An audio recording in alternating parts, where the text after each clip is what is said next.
Nadzor na mejah s Hrvaško in Madžarsko. V Pomorskem muzeju v Murski Soboti nova stalna razstava Ljudje ob Muri. Cenjene gledalke, spoštovani gledalci, lep pozdrav. Dobrodošli v osrednji informativni oddaji Dogodki na televiziji AS. Dober sprejem in obilico užitkov. Slovenija je po napovedi Italije in avstrijskem podaljšanju nadzora na zunanjih državnih mejah prav tako v soboto, 21. oktobra, uvedla nadzor na mejah s Hrvaško in Madžarsko.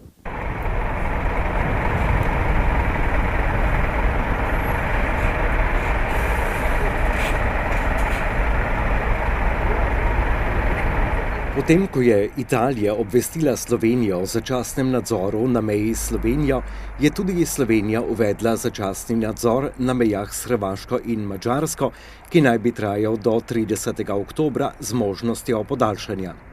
Prvi dan nadzora smo obiskali avtocestni mejni prehod Pince.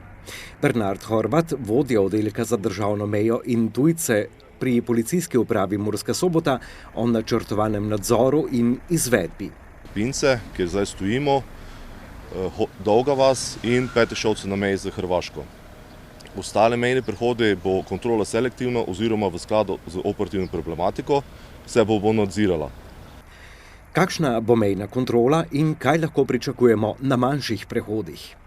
Tam bodo policisti prišli v skladu z operativno problematiko, bodo šli v Pince, bodo šli na Hodoš, bodo šli v Kobilje in tako naprej. Državljani Evropske unije lahko prečkamo mejne prehode, potemtakem tudi na manjših mejnih prehodih, kako pa državljani tretjih držav? Z Republiko Madžarsko lahko prečkajo državno mejo v Martinju, Čepincih, Prosenjakovcih, Kobilju, Hodošu, Dolgi vasi pa Pincah. Lahko prečkajo državljani Evropske unije oziroma osebe, ki imajo pravico do prostega gibanja. Na ostalih tretje državljane pa samo v Pincah in Dolgi vasi. Kako kontrola poteka v tem trenutku, Horvat pojasnjuje. Mejna kontrola se izvaja za vse potnike.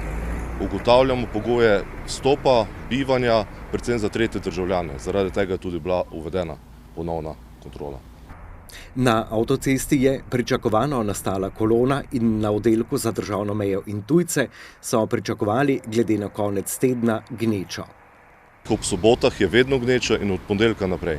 Zdaj v nedeljo se bo malo umirilo, drugače pa tu non-stop gužva.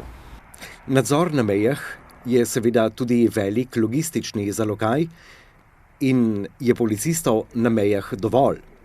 Ja, nas je za zdaj dovolj. To pomeni policisti, ki so po 1.1. upravljali naloge v notranjosti, izvajali zravnalne ukrepe namesto mejne kontrole, so sedaj tu, izvajajo mejno kontrolo, ampak še vedno smo poskrbeli, da je tudi avtocesta pokrita in tudi ostale relacije, tako da bodo državljani varne.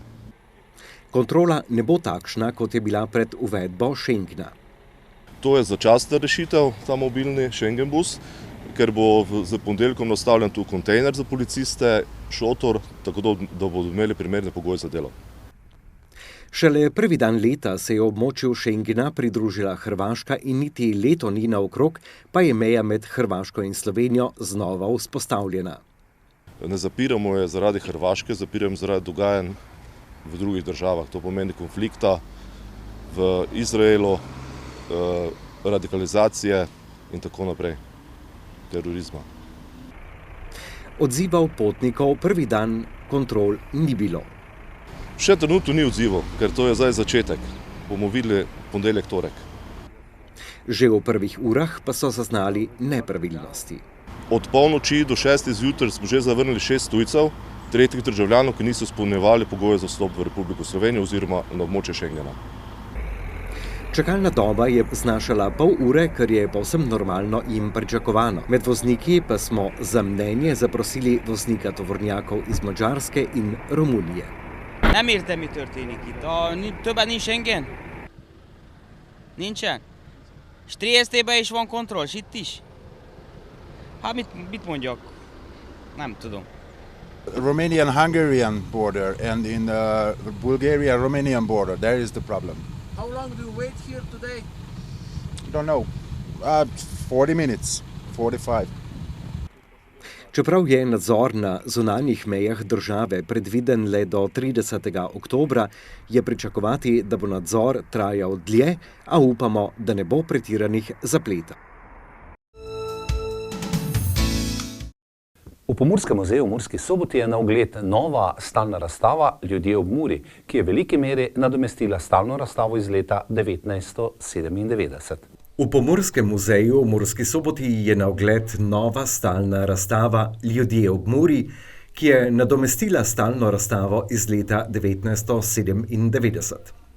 Stalna razstava predstavlja Pomurje z njegovimi naravnimi danostmi in njegove ljudi skozi kulturno-zgodovinske sklope od poselitve do danes. Nosilci različnih kultur, družbenih slojev, političnih in gospodarskih gibanj, Kelti, Rimljani, Slovani, Slovenci, Madžari, Nemci, Turki, Romi, katoličani, protestanti, Judi, vsi so s koščkom svojega življenja ujeti v zbirko muzeja, pojasnjujejo v muzeju. Prenovljeno stalno razstavo so javnosti predstavili direktor muzeja dr. Branko Kerman, muzejska svetnica Jelka Pšajt, muzejski svetovalec Samo Sankovič, muzejska svetnica Metka Fujs in muzejska svetovalka Tamara Andrejek. Prenovo razstave je najprej opisal direktor muzeja dr. Branko Kerman.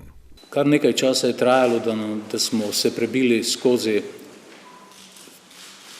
težave in pa skozi vse svoje tekste, pa skozi vse svoje želje, pomišljenje, da smo lahko to razstavo pripravili na ogled.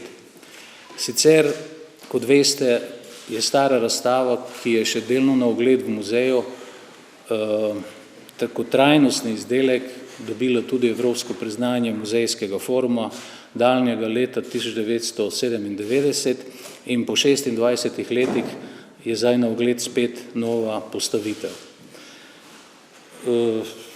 Nekako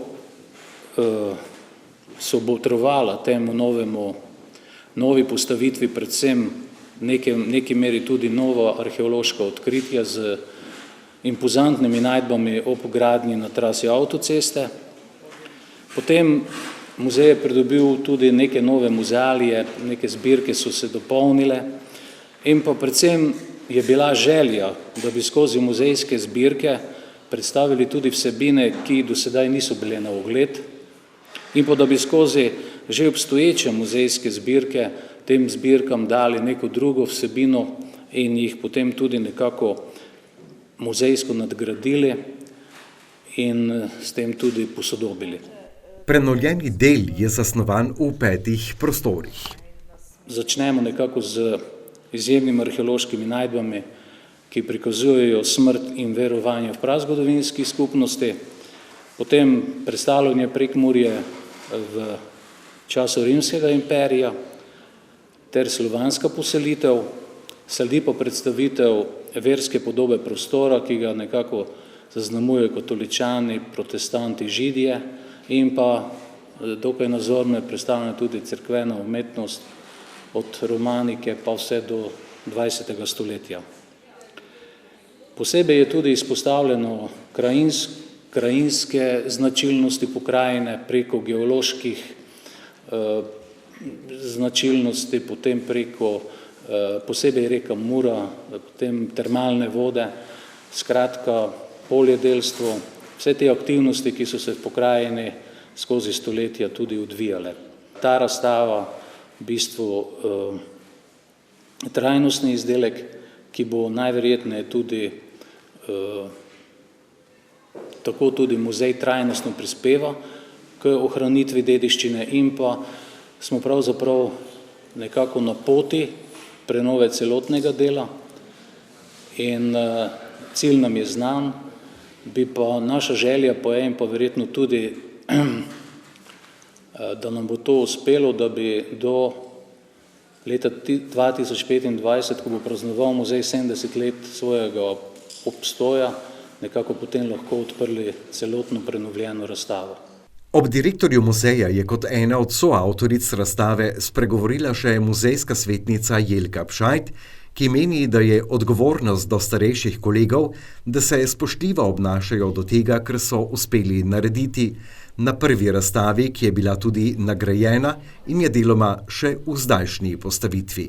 In lahko rečem, da smo mogoče kot Plečnik pri Bogojanski cerkvi, torej njegova veličina je bila v tem, da tisto, kar je dobro, staro, torej tisto, kar je staro dobro, tistega ni podiral.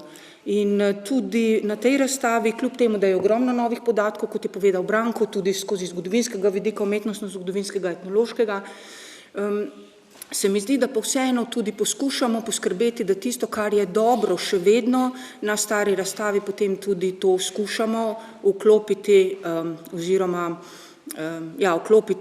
da ostane tudi še na novejši razstavi. Torej tisto, kar je dobro, kvalitetno, dobro pripoveduje o naši pokrajini, pomurski pokrajini, konec koncev, da to tudi ohranimo na novi, aktualni postavitvi.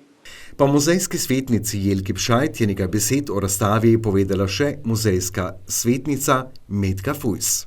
26 let je bilo treba, da smo na nek način, vse smo jo podrli že prej ta del, pa smo dajali notri občasne razstave, pa smo prenavljali salon in tako dalje.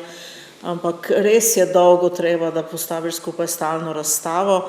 Lažje je delati, ko je en avtor, ker ima svojo misel, pa svojo idejo, kako, tu pa se moramo na nek način eden drugemu prilagajati in dejansko slediti eni ideji, ki si jo potem na nek način smo jo sprejeli in skozi katero želimo potem, smo postavili ta del razstave in želimo do konca seveda postaviti stalno razstavo. Zdi se mi pomembno, da smo na nek način prvič zdaj zajeli celoten prostor pomurski, torej zato ljudje ob Muri. Prejšnja razstava je nekako bila fokusirana bolj na Prekmurje. Je pa tako, da so nekatere značilnosti, ki so tipične za to pokrajino, rekla protestanti, Židi, Madžari, tudi arheološke najdbe pretežno locirane na območju Prekmurja, zato pač je seveda težko to na nek način uskladiti, ampak se zelo trudimo in pomembno je to, da smo pač odprli neke nove teme iz področja narave, naravne dediščine, kajti za to mi strokovnjakov nimamo. Ob tem se je Fujs zahvalila za sodelovanje predvsem geoarheologu dr. Tomažu Verbiču. Muzejska svetovalka Tamara Andrejek pa je po Fujs razložila, kje so največje spremembe oziroma dopolnitve. Največje število novih pridobitev je pri zbirki arheologija. Drugače smo ohranili eksponate, ki so bili že na predhodni stalni postavitvi, so pa prišle sploh, kar se umetnostne zgodovine tiče, zraven tudi muzealije oziroma umetnine, ki so bile predstavljene davnega leta 2008 na razstavi umetnine iz Prekmurja, ki jo je pripravil dr. Janez Balažic in smo jih zdaj vključili v ta pregled cerkvenega, umetniškega ustvarjanja, torej skozi romansko, gotsko pripoved vse do 20. stoletja. Ta nova stalna razstava ni tako zelo oziroma striktno kronološko predstavljena, kot je bila do zdaj, ko je imel tudi vsak prostor svoje ime povezano z obdobjem, ki ga predstavlja. Recimo tukaj smo zdaj v obdobju baroka, torej 18. stoletje, tam pa stari znakec na vratih na prehodu v naslednji prostor razlaga, da vstopamo v 19. stoletje. Ta nova postavitev bo te striktno kronološke mejnike zabrisala. Največ novosti je torej arheoloških in o tem muzejski svetovalec Samo Sankovič. Prejšnja stalna razstava, ki je bila nagrajena tudi, je bila postavljena tik pred temi velikimi arheološkimi raziskavami, ki so potekale po celotnem Pomurju. In predvsem v enih prostorih, ki so predstavljali recimo zgodnji srednji vek, je bilo zelo malo predmetov, ki smo jih imeli, v bistvu same 3 naključne najdbe, recimo. In zdaj to je recimo ena velika sprememba v prostoru, ki prikazuje recimo zgodnji srednji vek.